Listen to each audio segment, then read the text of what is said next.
Dear everyone, specially CBSE class 12th student, मैं सुनीता सिंह स्वागत करती हूं आप सभी का एयर केमिस्ट्री क्लासेस में। और आज अपने क्लास में आप ही के लिए स्पेशल ये क्लास है जिसमें हम लोग देखने वाले हैं जिसमें हम लोग देखेंगे आज सैम्पल क्वेश्चन पेपर केमिस्ट्री का। ठीक है, तो सैम्पल क्वेश्चन पेपर रिलीज हुए 1 वीक हो चुका है, बट आपकी मैम थोड़ा सा लेट है। लेट क्यों हूँ मैं ये भी बता दूँ आप लोगों को, क्योंकि मैं सैम्पल क्वेश्चन पेपर को एनालिसिस कर रही थी और ये जानने की कोशिश कर रही थी कि मेरे प्यारे प्यारे बच्चों को क्या जानने की ये तलब होती है कि सैम्पल क्वेश्चन पेपर से आप क्या जानना चाहते हो, क्या सीखना चाहते हो। आखिर सैम्पल क्वेश्चन पेपर सीबीएसई ने आज से एग्जामिनेशन से 5 मंथ्स पहले दिया है, उसका क्या रीज़न होता है, क्या करना चाहिए आपको, कैसे पढ़ाई करनी चाहिए जिससे कि पासिंग मार्क्स आ जाए, क्या पढ़ना चाहिए कि मैक्सिमम मार्क्स आ जाए, कैसे पढ़ाई करें कि केमिस्ट्री को कम समय में कंप्लीट करके अदर सब्जेक्ट के लिए आप अपना टाइम सेव कर सके, है ना। तो ये सारी बातें आपको बताऊंगी और साथ ही साथ ये भी बताऊंगी कि क्या जो आज से 5 महीने पहले सिलेबस रिलीज हुआ था आपका सीबीएसई क्लास 12 केमिस्ट्री के लिए, तो क्या सिलेबस के अंदर जो weightage of chapters, weightage of chemistry दिया गया था, क्या वो सिमिलैरिटी रखता है सैम्पल पेपर से।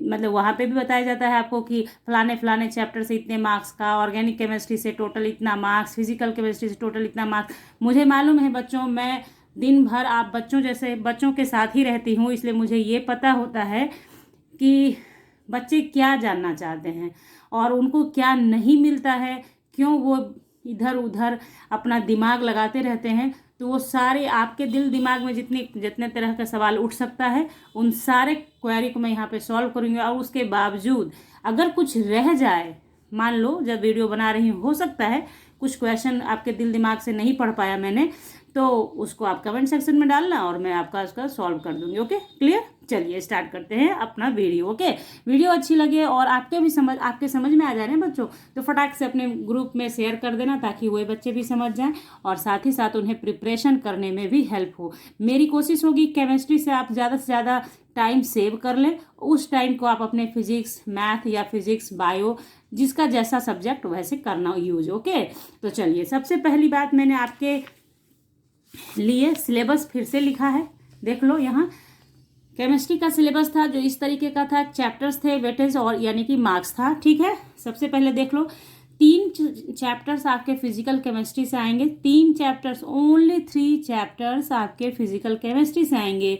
सॉल्यूशन, इलेक्ट्रोकेमिस्ट्री, केमिकल काइनेटिक्स, ये 3 चैप्टर आपने पढ़ लिया अगर पूरा तो 23 मार्क्स दे जाएगा। अगर इन तीनों को भी नहीं पढ़ा, सिर्फ इसको पढ़ लिया, तो 9 मार्क्स ये दे जाएगा आपको, यही कहा गया। इसलिए मैंने यहाँ जो मैक्सिमम स्कोरिंग है, जैसे फिजिकल केमिस्ट्री के अंदर सबसे ज़्यादा स्कोर कौन करवाएगा आपको, इलेक्ट्रोकेमिस्ट्री कराएगा, इसे इसको राउंड किया है। ठीक है, तो आप अगर चाहो तो सीधा सीधा इलेक्ट्रोकेमिस्ट्री पढ़ लो, इससे तो 9 मार्क्स आपका सिक्योर हो जाता है। ठीक है, उसके बाद बारी आती है इनऑर्गेनिक केमिस्ट्री की। तो इनऑर्गेनिक में मात्र 2 चैप्टर्स हैं और आपको बता दूं कि ये दोनों के दोनों चैप्टर इंटर रिलेटेड हैं। मतलब ये कि अगर आपने DNF ब्लॉक नहीं पढ़ा तो कोऑर्डिनेशन कंपाउंड समझ में तो आएगा ही नहीं, इसलिए ये दोनों चैप्टर साथ साथ चलते हैं, पैरेलल चलते हैं, क्योंकि जो बच्चा DNF ब्लॉक समझ गया वो आधा कोऑर्डिनेशन कंपाउंड समझ जाता है। ठीक है, तो ये 2 चैप्टर्स आपने पढ़ा तो 14 मार्क्स आप ले आएंगे बच्चों।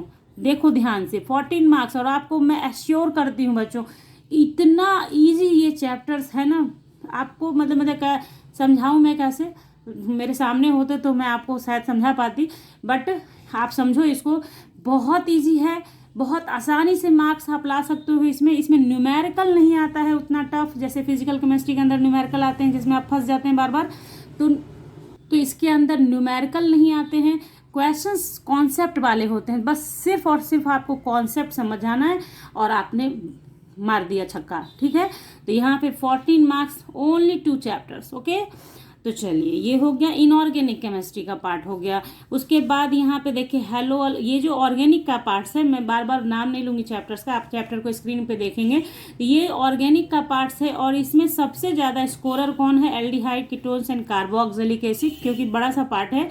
ठीक है, तो ये मतलब 8 मार्क्स देगा, बाकी आपको 6 देगा और ये 8 मार्क्स देगा। और देखिए यहाँ मैंने बायोमोलिक्यूल्स को भी ले लिया है ऑर्गेनिक के अंदर, क्योंकि बायोमोलिक्यूल्स के अंदर भी मेनली ऑर्गेनिक वाले ही आते हैं, दैट्स वाई यहाँ पे मैंने ले लिया है। तो बायोमोलिक्यूल से 7 मार्क्स के क्वेश्चंस को आना है, ठीक है। यानी ओवरऑल मिला के 33 मार्क्स यहाँ पे शो कर रहा है, 33 मार्क्स शो कर रहा है। इसको ऐड कीजिए आप, 33 आएगा। तब इस टोटल को जब ऐड किया तो 3 3 6 4 10, हैंड में 1 3 1 4 4 2 6 1 7 70 टोटल मार्क्स हो गया, ठीक है। आपको लग रहा होगा कि ये बात तो पहले भी पता है मैम, बेकार का आप बता रही हैं, टाइम खा रही हैं। ऐसा नहीं है बच्चों। अब आप देखो इसका मैजिक कैसे होता है। यहाँ पे मैंने आपको बता दिया, दिमाग में याद कर लो। इनऑर्गेनिक 14, फिजिकल 23 और ऑर्गेनिक 33। यानी कि अगर किसी बच्चे ने ऑर्गेनिक पे पूरा कमांड कर लिया तो वो पासिंग से ऊपर का मार्क्स भी ले आएगा, क्योंकि 70 मार्क्स के टोटल हैं। तो आप उसका 30% कर लो अपने से, आपके समझ में आ जाएगा, ठीक है। ये हो गया आपका, ये सिलेबस था आपका जो कि सीबीएसई ने रिलीज किया था। ओके, आपकी मर्जी हो, इसका स्क्रीनशॉट ले लो और खुद भी इसको कहीं पे लिख के रख लो, आपके एग्जामिनेशन के लिए काम आएगा। बहुत बहुत यूजफुल होता है, इस तरह से लिख लो। देखो इसको कितना मार्क्स किससे आना है, कैसे पढ़ाई करूं, कहाँ से स्टार्ट करूं, तो आपका बहुत हेल्पफुल होता है बच्चों। ऐसे पढ़ के देखा करो कभी, ठीक है। कि सैम्पल क्वेश्चन पेपर कैसा मतलब सैम्पल क्वेश्चन पेपर एक तरह से प्रारूप होता है किस चीज़ का, कि एग्जामिनेशन के अंदर जो क्वेश्चन पेपर आने वाले हैं आपके वो इसका, ठीक है। तो देखिए टोटल मार्क्स हो गया 70, टोटल टाइम 3 आवर्स हो गए। और देखिए जनरल इंस्ट्रक्शन को जान लीजिए कि क्या रहेगा, यानी कि आपके क्वेश्चन पेपर पे 35 क्वेश्चंस दिखेंगे आपको, 35 क्वेश्चंस टोटल होंगे और विद इंटरनल चॉइस होंगे। यानी कुछ क्वेश्चन होंगे जिसके अंदर इंटरनल मतलब और करके दिया होगा, ठीक है। सेक्शन ए में देखिए 18 मल्टीपल चॉइस क्वेश्चंस होंगे जो कि 1 मार्क्स कैरी करेंगे। यानी 18 मार्क्स आपने एमसीक्यू से प्राप्त कर लिया, एमसीक्यूज से प्राप्त। पासिंग मार्क्स तो एमसीक्यूज और शॉर्ट आंसर क्वेश्चन वाला ही दे जाएगा आपको, ठीक है। तो सेक्शन ए में 18 मल्टीपल चॉइस क्वेश्चन हुए। तो ये मैं पेंसिल से क्यों लिख रही हूँ आप लोग पूछ लो मुझसे, तो उसका रीज़न सिर्फ इतना है बच्चों कि इसका सॉल्यूशन मुझे आपको प्रोवाइड करना है आगे चल के। तो क्वेश्चन पेपर जब गंदा हो जाएगा तो फिर दिक्कत हो जाएगी, ओके। तो आप समझना 18 मार्क्स का हो गया आपका एमसीक्यूज। सेक्शन बी क्या है, 7 वेरी शॉर्ट आंसर क्वेश्चन होंगे जो कि कैरी करेंगे 2 मार्क्स। तो 17 इंटू 2 हो गया 14 मार्क्स, ठीक है। उसके बाद सेक्शन सी हो गया, consist 5 shorts answer question carrying 3 marks. यानी 5 क्वेश्चंस कैरिंग 3 मार्क्स, तो 5 इंटू 3 15 क्वेश्चन 15 मार्क्स हो गया। उसके बाद सेक्शन डी भी होगा जिसमें 2 केस बेस्ड क्वेश्चंस होंगे कैरिंग 4 मार्क्स। तो 4 है, 4 मार्क्स का एक, तो 2 क्वेश्चन 8 मार्क्स का हो गया। उसी तरह से सेक्शन ई, यानी 5 सेक्शन होंगे आपके पास, है, ठीक है। तो 5 सेक्शन होंगे, 1 2 3 4 5 6, नहीं 6 सेक्शन होंगे, ठीक है, 6 सेक्शन होंगे। तो 6 सेक्शन होंगे जिसमें से सबसे लास्ट वाले सेक्शन ई में 3 लॉन्ग आंसर क्वेश्चन होंगे जो कि 5 मार्क्स कैरी करेंगे। तो टोटल हो गया 15। अब इसको ऐड करके देख लो 70 होता है कि नहीं, इसको ऐड कर लीजिए। तो देखिए 5 5 10 हो गया, है ना, 8 8 16 16 10 26 26 4 30। जैसे आपको ऐड करना आता है आप वैसे ऐड कर लो।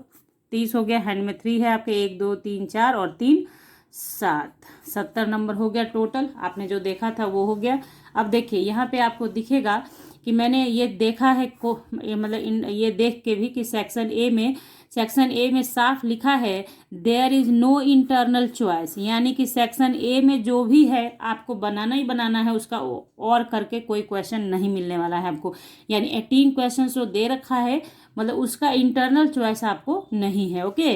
तो 18 क्वेश्चंस में देखिए कैसे कैसे क्वेश्चंस है, ये मैंने लिखा था। ये जो आपके लिए लिखा है कि ऑर्गेनिक का, ये जो ओ जहाँ भी आप देख रहे हैं वो ऑर्गेनिक को रिप्रेजेंट कर रहा है, आई जहाँ देखना वो इनऑर्गेनिक को, और पी जहाँ देखना वो फिजिकल केमिस्ट्री को रिप्रेजेंट कर रहा है। ये मैंने क्यों किया है वो भी आपको बता दूंगी, ठीक है, अभी जस्ट 2 मिनट के अंदर। तो ये देखिए ये सारी बातें आपने देख ली कि मैंने पूरा एनालिसिस किया है कि हाँ मेरे बच्चों को कैसे क्या पढ़ना पड़ेगा, ठीक है। देखिए यहाँ पे next 4th number question physical का है, और फिजिकल में भी किसका है, केमिकल काइनेटिक्स का।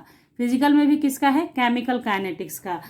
उसके बाद 5 नंबर भी फिजिकल ही है, इलेक्ट्रोकेमिस्ट्री। EC लिखा है मैंने, इसका मतलब है इलेक्ट्रोकेमिस्ट्री का, ओके क्लियर। तो जहां भी इस तरीके का आपको दिखे तो आप समझ जाना, अब तो आप समझ जाओगे, है ना। देखिए ये 5 नंबर क्वेश्चन, चूंकि इसको बहुत देख के बनाने वाला है, उसके लिए जो विजुअली चैलेंज लर्नर है उनके लिए ये क्वेश्चन किया गया है। तो ऐसा नहीं करना कि इसको आप छोड़ मत देना, बनाना आप भी इसको, हो सकता है आपके लिए भी इसको दे सकता है। मतलब यहाँ दिखा रहा है कि जिस क्वेश्चन में बहुत ज़्यादा बारीकी से देखने की नीड है उसको, उसके लिए मतलब विजुअली चैलेंज लर्नर के लिए अलग से क्वेश्चन प्रोवाइड किए जाएंगे। तो आप ये ही बनाओगे, ये नहीं। अगर आप विजुअली चैलेंज हो तो आप फिर ये बनाना। Okay, clear. नाउ आगे बढ़िए, देखिए फटाक से देख लीजिए थोड़ा सा। तो यहाँ पे क्या है, देखिए 6 नंबर जो ऑब्जेक्टिव है उसमें भी देखिए ये फिजिकल का, केमिकल काइनेटिक्स से है, फिर ये ऑर्गेनिक से है, ये इनऑर्गेनिक से है, ये ऑर्गेनिक का, ये ऑर्गेनिक का, ये ऑर्गेनिक का। हाँ ये बच्चों बता दूं आपको, ज़रूर बताना कि आपको कैसा लगा ये SQP यानी सैम्पल क्वेश्चन पेपर का एनालिसिस देख के। ये फिजिकल केमिस्ट्री, केमिकल काइनेटिक्स से, ये सब मैंने पहले भी पढ़ाया, फिर पढ़ाऊंगी आप लोगों को, चिंता ना करना, ठीक है। फिर यही देखो यहाँ पे देखने का नीड था बहुत ज़्यादा, ग्राफ देखना है तो फिर विजुअली चैलेंज लर्नर के लिए एक अलग से क्वेश्चन कर दिया। तो ये भी आप सॉल्व करना, ताकि मान लीजिए आ जाए तो बना लेना, ठीक है। आई यानी इनऑर्गेनिक, ये ऑर्गेनिक का क्वेश्चन अभी तक देखिए मिल के आ रहा है। फिर देखिए यहाँ ऑर्गेनिक, और यहाँ मैंने एक अलग से ऑर्गेनिक नहीं लिख के बायोकेमिस्ट्री, बायोमोलिक्यूल्स ही लिखा है, ताकि आप समझ जाएं कि बायोमोलिक्यूल से मात्र एक ऑब्जेक्टिव क्वेश्चंस आया, एक MCQ आया। ये इनऑर्गेनिक का क्वेश्चन है, ये ऑर्गेनिक का क्वेश्चन है। और यहाँ देख लो 19 स्टार्ट हो गया, 2 मार्क्स का क्वेश्चन, ठीक है। तो इसी तरीके से मैंने सबको लिखा है बच्चों, आप देख लो। आपको एक मैं आप दे दूंगी समरी इसका, सबसे अच्छा, टाइम जाएगा नहीं आपका। देखिए इस तरीके से ये फिजिकल हो गया। फिर देखिए हाँ एक चीज़ और समझाना था आपको, देख लीजिए यहाँ पे देखिए बायोमोलिक्यूल्स का ये क्वेश्चन है 2 मार्क्स का, ठीक है। ये हाँ देखिए है ना, बायोमोलिक्यूल्स का क्वेश्चन है ये। अब यहाँ एक चीज़ समझ लो आप लोग, जिसका भी इंटरनल चॉइस दिया है तो सेम मतलब सेम केमिस्ट्री से दिया है। यानी कि अगर बायोमोलिक्यूल्स का ये क्वेश्चन है तो इसका जो इंटरनल चॉइस है और है वो भी बायोमोलिक्यूल्स का ही रहेगा बच्चों।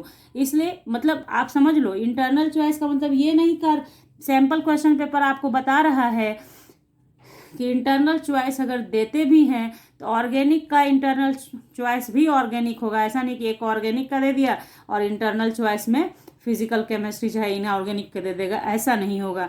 यानी कि आपको पढ़ना है ढंग से, ठीक है। ये दूसरे बोर्ड में होता है ऐसा कि ऑर्गेनिक का चॉइस फिजिकल से दे देता है, लेकिन CBSE ये नहीं करेगी, यही कह रहा है सैम्पल क्वेश्चन पेपर। इसलिए सब चीज़ को बारीकी से समझो। यहाँ देखो 21 नंबर में क्या है, देखो यहाँ पे ये ऑर्गेनिक का है ना, ये ऑर्गेनिक का है, तो ये भी क्वेश्चन फिर जो और दिया ना वो भी ऑर्गेनिक का। देख लो, name the suitable alcohol and reagent, suitable alcohol and reagent from which 2-chloro-2-methyl propane can be prepared. समझ गए आप, इंटरनल चॉइस सेम रहेगा, यानी कि सेम केमिस्ट्री से रहेगा। तो इसी तरीके से फिर ये इनऑर्गेनिक का है, ये फिजिकल इलेक्ट्रोकेमिस्ट्री से लिया गया, तो ओबियस है इलेक्ट्रोकेमिस्ट्री से 9 मार्क्स आना है आपको। ये देखिए फिजिकल केमिस्ट्री, केमिकल काइनेटिक्स है, फिर ऑर्गेनिक का क्वेश्चन। हाँ ऑर्गेनिक में आयुपैक नेम पढ़ना है आपको, सारे चैप्टर्स का किसी से भी पूछ सकता है, ठीक है। तो यहाँ फिर ये देखिए 3 मार्क्स में ऑर्गेनिक, इनऑर्गेनिक, फिजिकल का यहाँ पे देखिए सॉल्यूशन से क्वेश्चन है, ये सॉल्यूशन का क्वेश्चन है। मैंने सॉल्यूशन का पूरा पढ़ा दिया है, सब कुछ आपको देखो जाके, चैनल पे अवेलेबल है। ये ऑर्गेनिक का, ये ऑर्गेनिक, समझ गए, ऑर्गेनिक का इंटरनल चॉइस भी ऑर्गेनिक। यहाँ केस बेस्ड हो गया, तो केस बेस्ड में जो क्वेश्चन आया है वो बायोमोलिक्यूल्स का है, इसको पढ़ना है, समझना है, और तब इस सेगमेंट में दिए गए क्वेश्चन का आंसर करना है, ठीक है। बात आ गई समझ में आपके। उसी तरह से एक और जो दिया हुआ है आपका ये क्वेश्चन है ना, तो इसमें क्या है कि ये सॉल्यूशन से दिया गया है। ये देखो 32 नंबर जो क्वेश्चन है ये केस बेस्ड ही है, और केस बेस्ड है तो इस टाइप का है। ये किससे है, सॉल्यूशन चैप्टर से है। सॉल्यूशन चैप्टर से 7 मार्क्स का क्वेश्चन आना है ना, तो उधर आपका 1 हो गया, यहाँ पे ये 4 मार्क्स का हो गया, ठीक है। तो ये हो गया। फिर सेक्शन ई में जो लॉन्ग आंसर वाला है, तो फिर से यहाँ पे देखिए ये जो क्वेश्चन दिया था 33, वो physical chemistry, physical chemistry electrochemistry के अंदर से दिया गया है। उसके बाद ये हो गया ऑर्गेनिक का, और फिर लास्ट क्वेश्चन 35 नंबर जो है वो इनऑर्गेनिक से है। इस तरीके से आपने पूरे सिलेबस सैम्पल क्वेश्चन पेपर को देखा और ये समझा कि किससे क्या कैसे क्वेश्चन आ रहा है। और ये तो अभी तक आप समझ ही चुके होंगे कि सबसे ज़्यादा क्वेश्चन किससे आना है, ऑर्गेनिक केमिस्ट्री से आना है। इनऑर्गेनिक और फिजिकल से मिलाकर आप क्वेश्चन आएंगे, लेकिन सबसे ज़्यादा ऑर्गेनिक का पार्ट है। इसलिए अगर आपको सिर्फ मतलब ये दिमाग में है कि कैसे मैक्सिमम स्कोर करना है आपको, तो सबसे बेहतर तरीका है कि ऑर्गेनिक केमिस्ट्री पहले पढ़िए, फिर इनऑर्गेनिक पढ़ लीजिए। क्योंकि आपने देखा मात्र 2 चैप्टर 14 मार्क्स देगा, वो बहुत इंपॉर्टेंट है 14 मार्क्स, ठीक है। तो समझ गए आप पासिंग मार्क्स के लिए क्या जरूरी है, मैक्सिमम मार्क्स के लिए क्या जरूरी है, और बहुत ईजी है। केमिस्ट्री से आप टाइम सेव भी कर सकते हो अपना, ठीक है। तो यहाँ पे मैंने अपनी पूरी कोशिश की है आपके दिल दिमाग में उठने वाले हर क्वेश्चन को सॉल्व करने की। क्वेश्चन कुछ भी रह गया हो तो कमेंट सेक्शन में बताइएगा। हाँ, आपको डिस्क्रिप्शन बॉक्स में मैं ये डाल दूंगी कि किस केमिस्ट्री से कितने कितने मार्क्स का क्या क्या क्वेश्चन आया है, ठीक है। तो वहाँ से आप देख लेना। अभी अगर दिखाने बैठे तो बहुत ये हो जाएगा, फिर लंबा हो जाएगा। जब आपने ये देख ही लिया है तो वो समरी आप जाके डिस्क्रिप्शन बॉक्स में देख लेना, ठीक है। तो यहाँ पे कंप्लीट हुआ ये आपका वीडियो, ठीक है।